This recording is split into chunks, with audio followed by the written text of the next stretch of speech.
Hi friends, ನಮಸ್ತೆ. ನಂದು parlour ಬಂದ್ಬಿಟ್ಟು ಚಿಕ್ಕಮಂಗ್ಳೂರಲ್ಲಿರೋದು.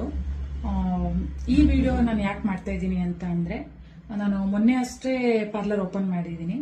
ಆ ಪಾರ್ಲರಿಗೆ ಐಟಮ್ಸ್ಗಳು ಬೇಕಿತ್ತು. ಚೇರ್ ಆಗಿರ್ಬೋದು, ಐಬ್ರಾ ಫೇಶಿಯಲ್ ಆಗಿರ್ಬೋದು, ಆಮೇಲೆ ಫೇಶಿಯಲ್ ಬೆಡ್ ಆಗಿರ್ಬೋದು, ಹೀಗೆ ವ್ಯಾಕ್ಸು ಪ್ರತಿಯೊಂದೂ ಬೇಕಿತ್ತು ನನಗೆ. ಇಲ್ಲೆಲ್ಲ ಹಾಸನು ಬೆಂಗಳೂರು ಅಂತ ಅಂದರೆ ಸ್ವಲ್ಪ ಕಾಸ್ಟ್ಲಿ ಬೀಳುತ್ತೆ ಅನ್ನೋ ಒಂದು ಉದ್ದೇಶಕ್ಕೆ ಏನು ಮಾಡಿದೆ, ನಾನು ಡೆಲ್ಲಿಯಿಂದ ತರಿಸಿದ್ದೀನಿ. ಮುಂಚೆ ನನಗೂ ಭಯ ಇತ್ತು, ಡೆಲ್ಲಿ ಅಂತ ಅಂದರೆ ನನಗೆ ಕಳಿಸ್ತಾರಲ್ವೋ, ಇಲ್ಲ ಅಮೌಂಟ್ ಇಸ್ಕೊಂಡು ಮೋಸ ಏನಾದರೂ ಮಾಡ್ತಾರೋ ಅಂತ. ಬಟ್ ಇಲ್ಲ, ಆ ಥರ ಯಾವುದೇ ರೀತಿ ಮೋಸ ಇಲ್ಲ ಇದರಲ್ಲಿ. ಬೇಕಾದ್ರೆ ನೀವೇ ನೋಡ್ಬೋದು.